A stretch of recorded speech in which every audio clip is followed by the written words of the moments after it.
The training room fell silent when Lieutenant Hana walked in. 40 pairs of eyes turned to stare at her, and she could feel the weight of their judgment. She kept her face calm and her back straight as she made her way to the front of the room. This was her squad now. Whether they liked it or not, Captain Doyon leaned back in his chair, arms crossed over his chest. He had a smirk on his face that made Hannah's stomach tighten. She knew that look. She had seen it 100 times before at the academy, during field training, and in every assignment she had ever received. It was the look that said she did not belong here. "Attention," she said, her voice clear and steady. Most of the soldiers stood up slowly, but a few remained seated. Doyon was one of them. Major Taiyang, standing near the back, did not even pretend to care. He was checking something on his datapad. His expression board dot, Hana pulled up the holographic display and began her briefing. She had spent 3 days preparing this presentation. It showed a new defensive strategy that could save lives during planetary assaults. Instead of sending wave after wave of soldiers into enemy fire, her plan used precision drone strikes and tactical positioning to wear down the enemy before any human set foot on the battlefield. This approach reduces casualties by an estimated 60%, she explained, highlighting the data on the screen. We use the terrain to our advantage and let technology do the heavy lifting before we commit ground troops. Doyon snorted. It was loud enough for everyone to hear. Hana paused and looked at him directly. "Do you have a question, Captain?" "A question?" Doyon stood up, shaking his head. "No, Lieutenant. I have an observation. This is war, not a computer game. You cannot win battles by hiding behind drones and hoping the enemy gets tired." Several soldiers laughed. Hana felt heat rising to her cheeks, but she kept her voice level. "I am not suggesting we hide. I am suggesting we fight smarter." "Smarter?" Major Taiyang finally looked up from his datapad. "Or weaker?" "Real soldiers face the enemy head-on. That is how wars are won. That is how respect is earned." He glanced at Doyon, and they shared a knowing smile. "Maybe you would be better suited for medical support, Lieutenant. Or perhaps logistics. Leave the actual fighting to those of us who can handle it." The room erupted in laughter. Some soldiers tried to hide their amusement, but others did not bother. Private Mino, a tall soldier with broad shoulders, was laughing the loudest. Hana recognized him from his file. Top marks in physical combat, average marks in tactical theory. He thought war was about strength and nothing else. Hana closed the holographic display. "Dismissed," she said quietly. The soldiers filed out, still chuckling and whispering among themselves. She heard fragments of their conversations as they passed. A girl commander. What were they thinking? We are going to die because of some academy experiment. I heard she only got promoted because they needed to fill a quota. When the room was empty, Hana sat down in one of the chairs and allowed herself a moment of frustration. She had graduated top of her class. She had scored higher than anyone in tactical simulations. She had written 3 papers that were now used in advanced strategy courses. None of it mattered. All they saw was a woman who did not belong in their world. The weeks that followed were difficult. During training exercises, her squad performed with barely hidden contempt. They followed her orders, but only just.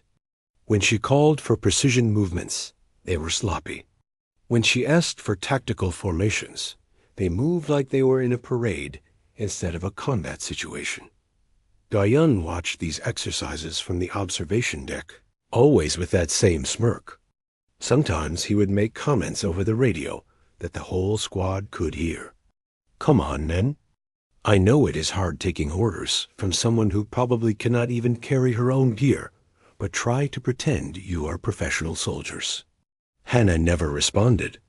She learned early that defending herself only made things worse. Instead, she focused on her work. She studied every battle report she could access. She analyzed Valtrine military tactics until she could predict their movements in her sleep. The Valtrine Empire was expanding, and everyone knew war was coming. When it did, she would be ready. The Valtrine were a warrior race, famous throughout the galaxy for their military prowess. They valued strength and honor above all else. Their soldiers were bigger than humans, stronger, and trained from childhood in combat. Earth's military leaders were worried, though they would never admit it publicly. Humanity had won its independence from other species through cleverness and determination, but the Valtrine were different. They did not underestimate anyone. One evening, Hana was in the strategy room reviewing defensive positions for the outer colonies when Admiral Bora walked in. The Admiral was one of the few senior officers who had ever treated Hana with basic respect. "Working late, Lieutenant?" Bora asked, pouring herself a cup of coffee. "Just preparing, Admiral. The Valtrine have increased their fleet movements near New Jeju. I think they are planning something." Bora nodded, looking at the star charts on the wall.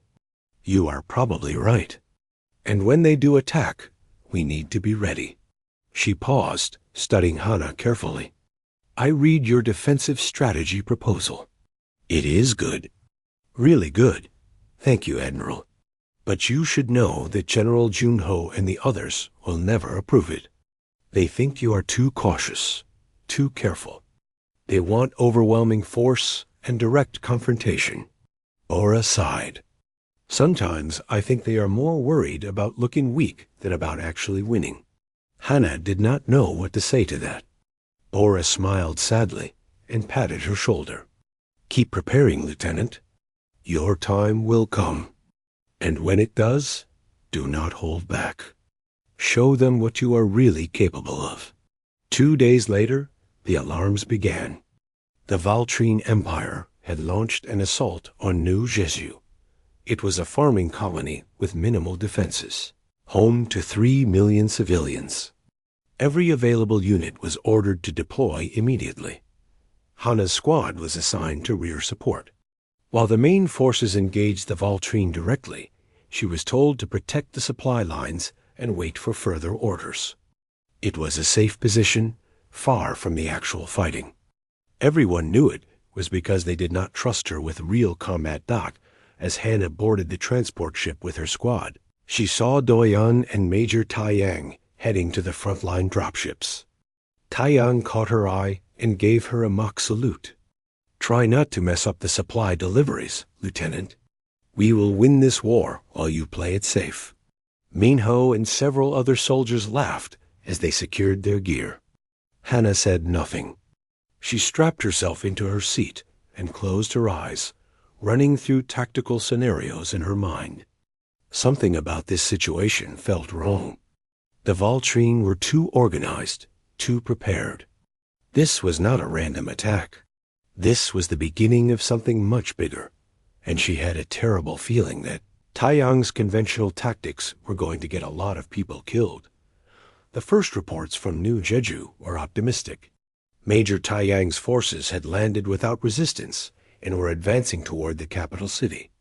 Command sent updates every hour, each one more confident than the last. Hana sat in the temporary base camp, listening to the radio chatter and feeling increasingly uneasy. Her squad was supposed to protect the supply depot, a massive warehouse complex about 20 kilometers from the front lines. It was boring work. Most of her soldiers spent their time playing cards or sleeping. Private Minho organized a betting pool on how quickly Taiyang would crush the Valtrine forces. Nobody asked Hana if she wanted to join. She walked the perimeter instead, studying the terrain. The depot sat in an old mining valley, surrounded by rocky hills and abandoned excavation tunnels. To the north was a dense forest. To the south, open plains stretched toward the coast. It was a terrible defensive position if anyone actually attacked. Too many approaches, too little cover. 6 hours after the initial landing, Everything changed. The radio exploded with panicked voices. Fall back! Fall back! They are everywhere. We need air support immediately. Grid 7-7-9er. Taiyang is down. I repeat, Major Taiyang is down. Hana ran to the command tent. The tactical display showed chaos. Red markers indicating Valtrine forces were appearing faster than the system could track them. The neat blue lines of human positions were dissolving into scattered points. In less than 20 minutes, 3 entire companies had been wiped out. What happened? Corporal Jiwan asked, her face pale. Hana studied the display. They let us land. They wanted us to commit our forces. Then they hit us from 3 sides at once. She had seen this tactic before in historical battles. It was brilliant and brutal. Taiyang's conventional assault had walked straight into a trap. The radio crackled again. This time, it was Admiral Bora's voice, tight with stress. All units, this is Fleet Command. Withdraw to the evacuation points. This is not a drill. Withdraw immediately. What about us? Jiwan asked. Before Hana could answer, the communication system went dead. One moment there was static and broken voices. The next there was nothing. She tried every frequency, but they were completely cut off. The Valtrine had destroyed the relay stations. Minho pushed into the tent, breathing hard. Lieutenant, we have got eyes on movement. North Ridge. Multiple contacts. Hana grabbed her rifle and followed him outside. Through her scope, she could see them. Valtrine soldiers, at least 200. Maybe more. They were moving with practiced efficiency, surrounding the depot from 3 directions. They had not spotted Hana's unit yet, but it was only a matter of time that her 40 soldiers gathered around her, waiting for orders. Their earlier mockery was gone. Now they just looked scared. These were the same men and women who had laughed at her strategies and questioned her competence. Now their lives depended on her decisions. We cannot fight them head-on, Hana said, her voice calm despite her racing heart. We are outnumbered 5 to 1, and they have heavier weapons. But we have advantages they do not know about. Like what? Minho demanded. They are going to overrun us in minutes. Hana pointed to the mining tunnels. Like those. This entire valley is connected by old excavation shafts. Most are marked condemned, but they are still structurally sound. We can use them to move without being seen. We turn this depot into a fortress and make them pay for every meter they advance. That is insane, someone muttered. Maybe, Hana agreed. But it is better than dying in the open. Now move. We have maybe 10 minutes before they reach firing range. What followed was the fastest deployment Hana had ever supervised. She split her squad into 8 teams of 5. Each team had a specific position, a specific job, and a fallback route through the tunnels. They rigged the main approaches with every explosive they had. They positioned their 3 drone platforms to maximize coverage. They created false bunker positions to draw enemy fire. When the Valtrine attacked, they expected an easy victory. What they got instead was a nightmare. The first wave hit the southern approach. 20 Valtrine soldiers charged toward the depot, their armor glinting in the afternoon sun. They ran straight into a minefield that Hana's team had set up in 40 minutes. The explosions sent bodies flying. The survivors took cover behind rocks, only to discover that those positions were perfectly targeted by Hana's drone operators. The Valtrine commander adjusted quickly. He sent forces through the eastern valley, avoiding the obvious traps. But Hana had predicted that too. As they entered the narrow pass, her soldiers collapsed one of the old mining tunnels from below. Tons of rock came down, blocking the entire approach and burying the lead elements. For 3 days and 3 nights, the battle continued. The Valtrine kept attacking, kept probing for weakness. And every time, Hana had an answer. When they tried to use their superior numbers, she used the tunnels to move her soldiers and attack from unexpected angles.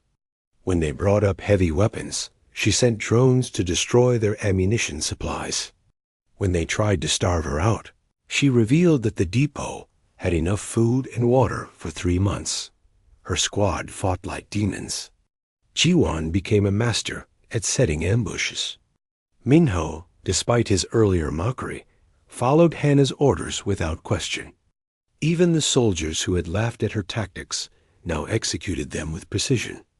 They were tired, scared, and running low on ammunition, but they held. On the 4th morning, something strange happened. The Valtrines stopped attacking. Their forces pulled back to a defensive perimeter and just waited. Hana watched them through long-range scopes, trying to understand what had changed. Then she saw him. A massive Valtrine warrior, easily 7 feet tall, walking slowly toward the depot. He carried no weapon.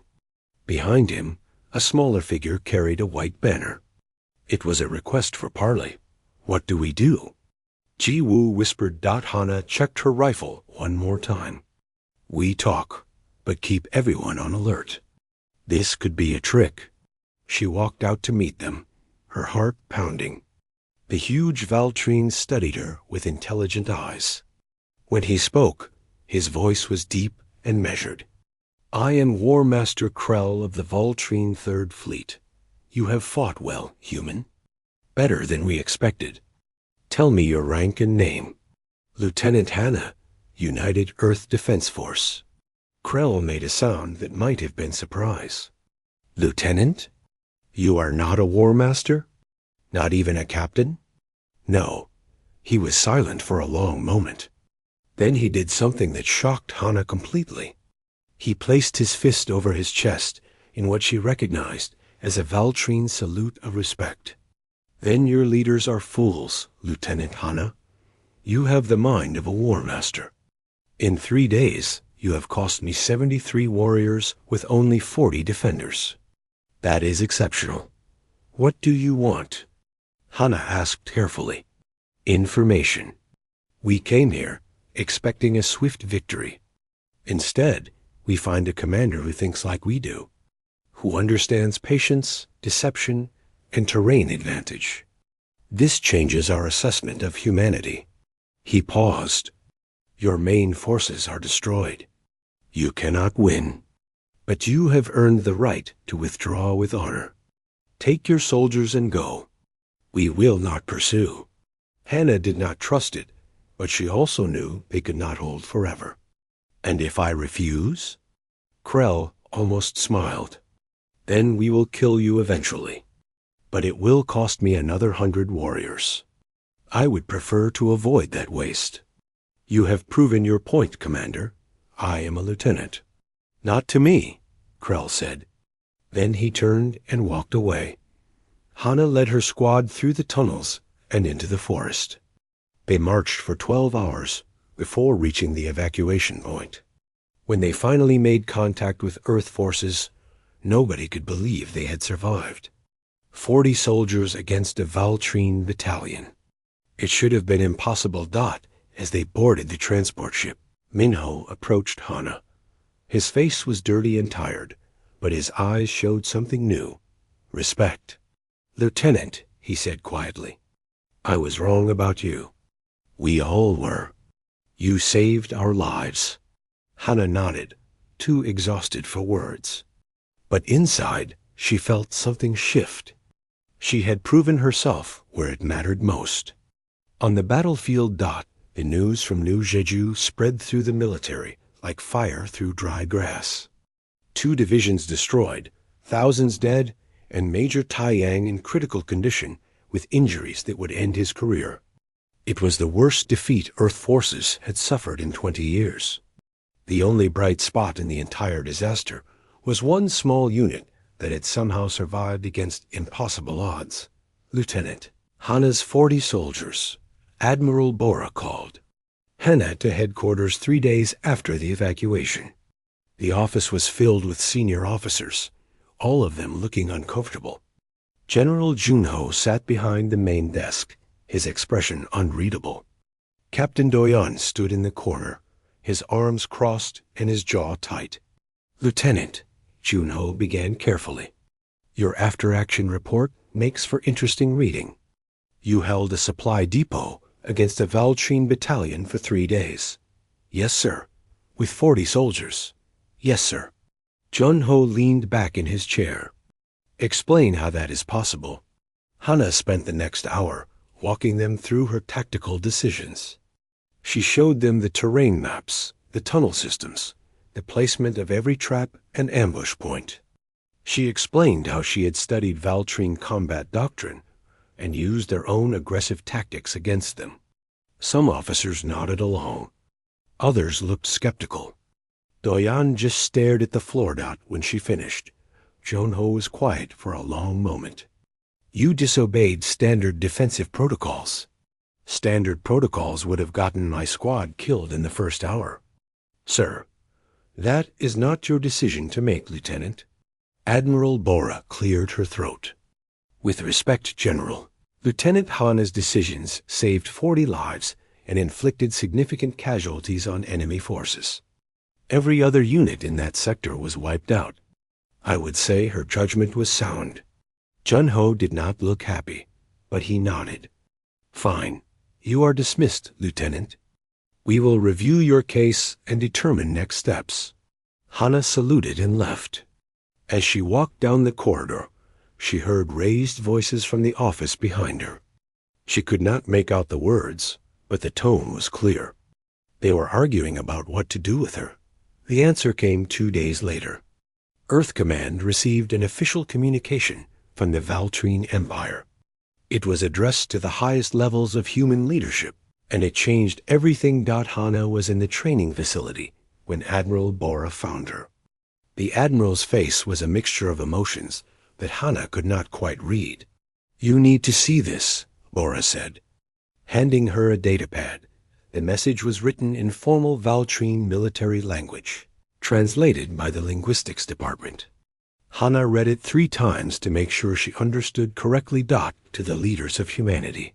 The warrior who commanded the defense at Supply Depot 7 has demonstrated exceptional strategic capability. By Valtrine honor code, such skill must be acknowledged regardless of allegiance. We formally recognize this commander as a worthy adversary, a title given only to those who have earned our respect through combat excellence. War Master. Krell has requested the name and rank of this warrior. We wish to understand what human military traditions produce such capable commanders. The message was signed by 3 Valtrine fleet admirals. "They think you are a high-ranking officer," Bora explained. Krell told them a human commander outsmarted him. "They assumed you must be at least a major, maybe a colonel. When they find out you are a lieutenant, it will embarrass our command structure." Hana finished quietly. "Exactly." Bora smiled grimly. "The enemy respects you more than your own superiors do. That creates a problem for people like Junho and Doyon." The solution came quickly. Hana was promoted to captain and given command of a full battalion.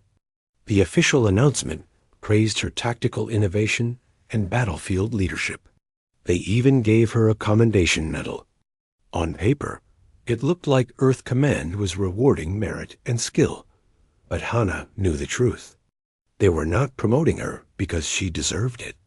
They were promoting her to avoid embarrassment, to save face in front of the Valtrine. Her new battalion was larger, better equipped, and filled with soldiers who had heard what happened at New Jeju. Some of them looked at her with genuine respect. Others were clearly resentful, transferred from other units against their will. Command was testing her, giving her enough rope to either prove herself or hang herself. Captain Doyon did not make things easier. He had been passed over for promotion after his forces had performed poorly during the New Jeju evacuation. Now he watched Hana with barely concealed hatred. He spread rumors through the officer corps that her success had been luck. that the Valtrine message was some kind of psychological operation designed to make humanity doubt itself. She got 40 soldiers through a battle, Doyan said loudly in the officers' mess one evening. That is good, sure, but it was one fight. One lucky fight. It does not make her a tactical genius. It makes her someone who got lucky once. Some officers agreed.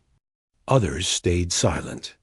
The ones who had actually studied her after-action reports knew better, but they kept their opinions to themselves.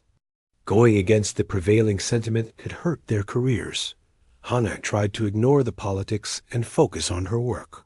She trained her battalion hard, implementing the same tactics that had saved her squad. She emphasized flexibility over rigid doctrine, intelligence over brute force, and thinking over reacting. Slowly, her soldiers began to understand what she was teaching them. Private Mengho had been promoted to corporal and transferred to her battalion as part of her command team. He was different now. The mockery was gone, replaced by genuine dedication. He trained harder than anyone else and pushed other soldiers to take Hannah's lessons seriously. She is the real thing, he told skeptical newcomers. I know because I doubted her too. Then I watched her save my life and 40 others. So shut up and learn. 3 months after New Jeju, another Valtrine communication arrived. This time it was more direct. War Master Krell himself requested information about Captain Hana's background and training. He wanted to know what kind of education system produced her strategic thinking. He wanted to understand human military philosophy. It was unprecedented. The Valtrine had never shown this kind of interest in individual human officers before. They viewed humanity as inferior, technologically advanced, but lacking true warrior spirit. Now they were asking questions, trying to understand. Admiral Bora called Hana to her office again. This time they were alone. You have made quite an impression, Bora said, pouring 2 cups of coffee. The Valtrine are asking about you specifically. They want to know how you think, how you were trained.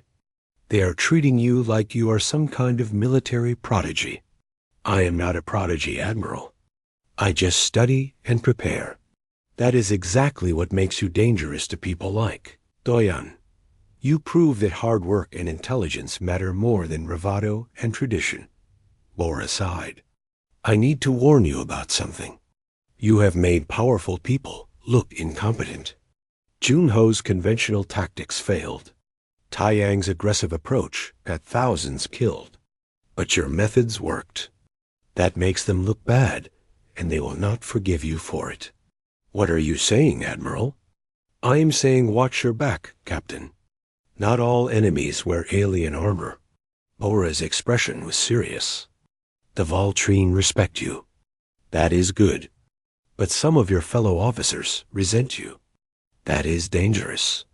Hana left the meeting feeling uneasy. She had survived a Valtrine battalion, but now she faced a different kind of threat. Politics, jealousy, and the fragile egos of men who could not accept that they had been wrong about her. That night, she received a coded message on her personal terminal. It was from the Valtrine communication channel, addressed directly to her.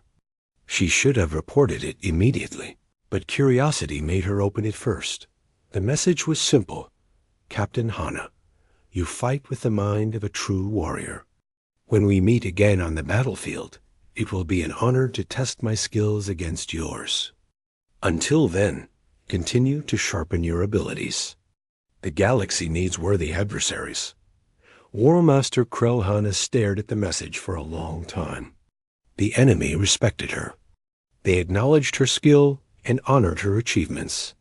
Meanwhile, her own people whispered behind her back and waited for her to fail. She deleted the message and went to bed, but sleep came slowly. Tomorrow, she would continue training her battalion. She would prepare for the next battle. And when it came, she would prove once again that she belonged exactly where she was. 6 months after New Jeju, the war had grown worse. The Valtrine Empire had captured 4 outer colonies and showed no signs of stopping. Earth Command decided it was time for a major counteroffensive. The target was Sigma 7, a strategic world that controlled key shipping lanes. If humanity could retake it, the entire momentum of the war might shift. General Junho was placed in command of the operation. 5 full divisions would participate, including Captain Hana's battalion. It would be the largest human military operation in a decade. Junho was confident.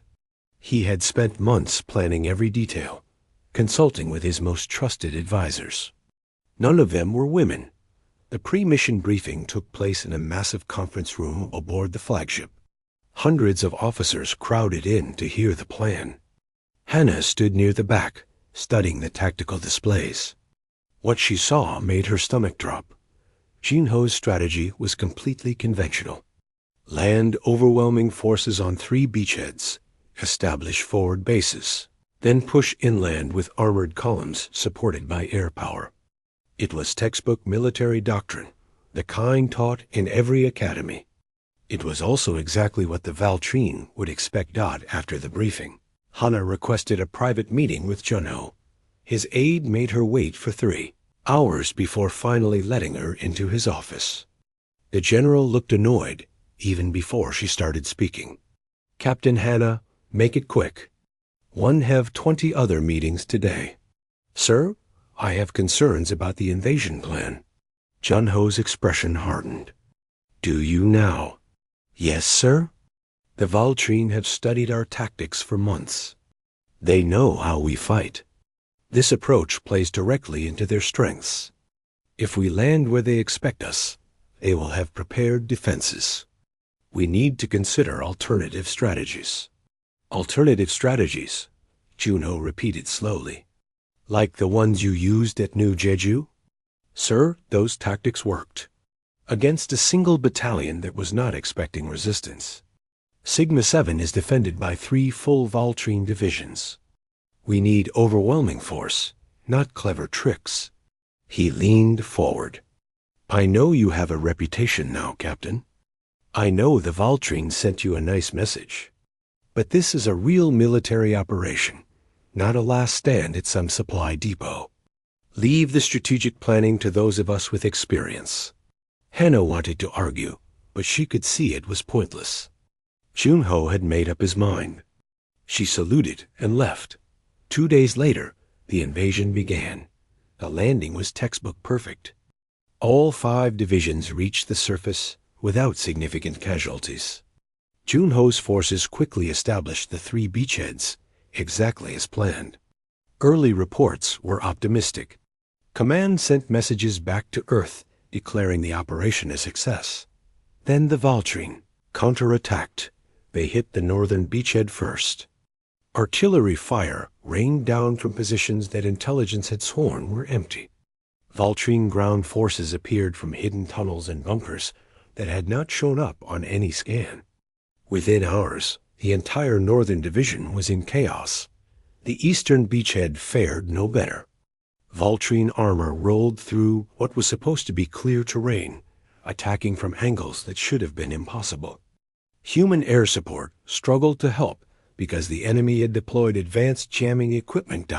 By the end of the first day, 2 divisions had taken massive casualties. By the end of the second day, those divisions had essentially ceased to exist as fighting units. General Junho's command center descended into panic. Officers shouted conflicting orders. Communication with frontline units broke down. The carefully planned operation was collapsing into a disaster that made New Jeju looked like a minor setback. Hana's battalion had been assigned to the southern beachhead, which was under less pressure. She watched the tactical displays and saw the pattern immediately. The Valtrine were not just defending. They were executing a deliberate strategy to destroy human forces piece by piece. Every conventional move Junho made, they had an answer for. On the 3rd day, Admiral Bora arrived on the flagship. Hana saw her going into emergency meetings with Junho and other senior officers. The discussions lasted hours. When Bora finally emerged, she looked exhausted. That evening, Hana was summoned to Junho's office. The general looked like he had aged 10 years in 3 days. His uniform was rumpled, his eyes bloodshot. Admiral Bora stood beside him, her face grave. "Captain Hana," Junho said without preamble, "can you turn this around?" The question hung in the air. Hana looked at the tactical display, showing the disastrous state of the battlefield. Thousands of soldiers were dying. The entire operation was on the verge of complete failure, and now they were asking her to fix it. "I need full battlefield authority," she said carefully. "No second-guessing, no committee decisions. If I am going to do this, I do it my way." Junho looked like he wanted to refuse. Admiral Bora put a hand on his shoulder. "We are out of options, General. Give her command." Junho was silent for a long moment. Then he nodded stiffly. "You have battlefield authority for the southern sector.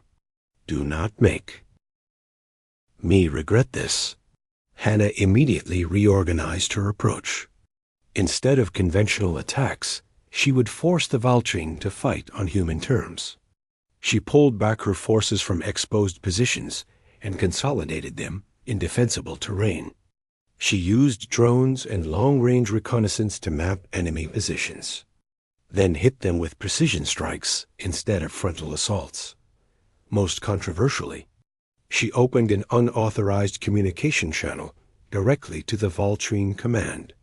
It was a massive breach of protocol, but she was betting on something she had learned at New Jeju. The Valtrine respected boldness and honor. "War Master Krell," she transmitted on an open frequency. "This is Captain Hana, Southern Sector Commander.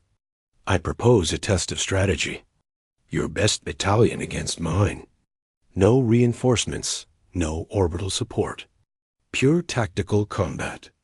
If you win, we withdraw from this sector. If I win, you withdraw." The response came 30 minutes later. "Captain Hana, your reputation precedes you. I accept your challenge. We will meet on the plains east of the Gamma Ridge. May the best warrior prevail." Junho nearly exploded when he found out. "You did what?" "You challenged them to single combat, like this is some kind of medieval tournament?"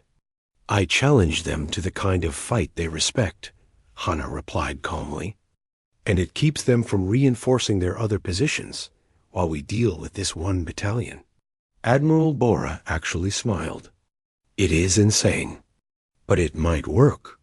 The battle that followed lasted 16 hours. Krell was every bit as good as his reputation suggested. His forces moved with perfect discipline, adapting to every tactic Hana threw at them. But she had spent months studying Valtrine doctrine.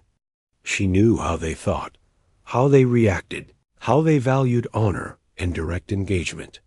She gave them neither. Hana used false retreats to draw them into kill zones. She employed drone swarms to force them into defensive positions, then hit them from unexpected angles. She made them fight in ways that neutralized their physical advantages.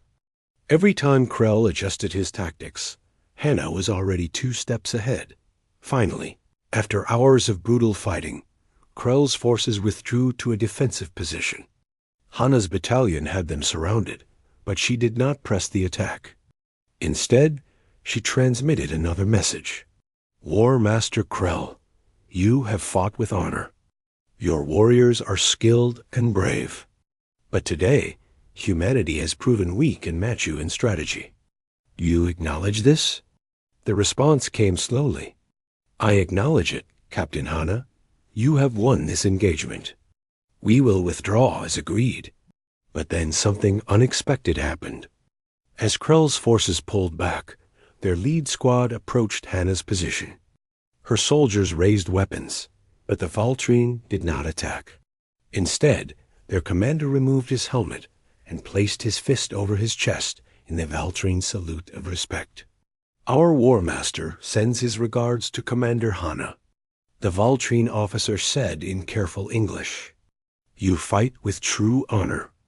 You do not merely follow orders. You create strategy. You are worthy of your rank.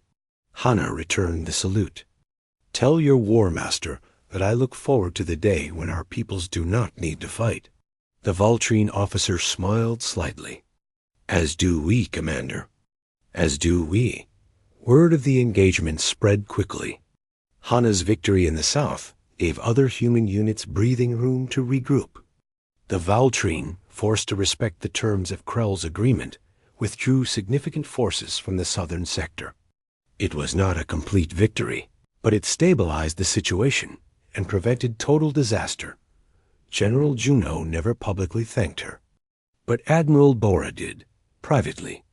You saved thousands of lives today, Bora said, and you did it by being smarter than everyone else in the room. I just did my job, Admiral. No, Bora replied. You did much more than that. You changed how this war will be fought. From now on, the Valtrine will not underestimate humanity. And that is because of you. That night, Hana received another message from Krell. It was simple and direct. Until we meet again. Commander. She did not delete this one. The war did not end at Sigma 7, but something fundamental changed. Hana's tactics were no longer dismissed as weak or overcautious. Officers who had mocked her now studied her methods. Military academies requested copies of her battle reports. Young officers wrote papers analyzing her strategies. She had become what she had always deserved to be, respected. 6 months after the Sigma 7 campaign, the Valtrine Empire requested peace negotiations. It shocked everyone. The Valtrine did not negotiate. They conquered or they withdrew, but they never asked for peace talks. Admiral Bora was chosen to lead the human delegation, and she insisted that Hana accompany her. They asked for you specifically, Bora explained, as they prepared for the trip. Krell wants you at the table. The Valtrine High Council is curious about the human who has defeated their forces multiple times. The negotiations took place on a neutral station between Valtrine and human space. The chamber was massive, designed to accommodate both species comfortably. Valtrine officers stood on one side, tall and imposing in their ceremonial armor. Human officers stood on the other, looking small by comparison, but standing straight and confident. War Master Krell entered last. He was even larger than Hana remembered, his presence filling the room. His eyes scanned the human delegation until they found her. He approached directly, ignoring protocol, and placed his fist over his chest in salute. Commander Hana, it is an honor to finally meet you in person, without battle between us. The honor is mine. War Master. Krell gestured to the table. Come, we have much to discuss. The negotiations were complex, full of diplomatic language and careful compromises. But the underlying truth was simple. The Valtrine had realized that humanity was not the weak species they had assumed. Officers like Hana proved that humans could match them strategically. Continuing the war would cost both sides too much. During a break in the formal talks, Krell asked to speak with Hana privately. They walked to an observation deck overlooking the stars. For a long moment, they stood in silence, watching distant nebulae. I must confess something, Krell said finally. When we first encountered your species, we believed you were weak. You are smaller than us, physically weaker, lacking our warrior traditions. We thought conquest would be simple. What changed your mind? You did. Krell turned to face her. You and commanders like you. We test strength through combat. You tested our strength through strategy. You forced us to think differently, to adapt, to respect an opponent we had dismissed. He paused. There is no honor in destroying a worthy adversary. There is only honor in recognizing their worth and building something better together. Your people believe that? Our High Council does. They have studied your tactics extensively. They recognize that humanity's strength lies not in physical power, but in adaptability creativity, and intelligence. These are warrior virtues we had not properly valued. Krell made a gesture that might have been a smile. You taught us that lesson personally. Hana considered her words carefully. On my world, we have a saying. The strongest sword is the one that never needs to be drawn. I think both our peoples could benefit from that wisdom. Perhaps you are right, Commander. The peace treaty was signed 3 days later. It was not a surrender by either side, but a mutual acknowledgement that continued conflict served no purpose. Trade agreements were established. Communication channels opened. Both species agreed to share certain technologies and defensive strategies. Hana returned to Earth as a hero. The military promoted her to full commander and gave her charge of the new Strategic Operations Division. Her job was to reform how Earth's forces trained and fought, incorporating the lessons learned from the Valtrine conflict. She had the authority to change doctrine, update training protocols, and shape the next generation of officers. The ceremony was held at Military Command Headquarters. Hundreds of officers attended. Even General Juno was there, though he looked uncomfortable. Captain Doyan stood near the back, his face carefully neutral. Admiral Bora presented Hana with her new insignia. Commander Hana, in recognition of your exceptional service and tactical brilliance, I am honored to promote you and place you in command of strategic operations. May your wisdom guide us to a better future. The applause was genuine. Many of these officers had initially doubted her, but she had proven herself beyond any question. She had earned this rank through skill, courage, and intelligence. Not through luck, not through politics, through merit. After the ceremony, as Hana walked through headquarters toward her new office, she passed Captain Doyan in the corridor.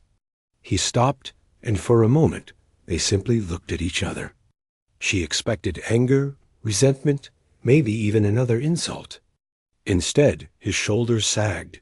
Commander, he said quietly, I owe you an apology. I was wrong about you. I let my pride and prejudice blind me to your abilities. Many good soldiers died because officers like me refused to listen to better ideas. I am sorry. Hana could have been cruel. She could have reminded him of every insult, every time he had undermined her, every soldier who had died because of conventional thinking. But that was not who she was. I accept your apology, Captain. I hope you learn from this experience. We are all on the same side. Gender, pride, tradition, none of that matters when lives are at stake. Only competence matters. Only results matter. Doyan nodded slowly. I will remember that, Commander.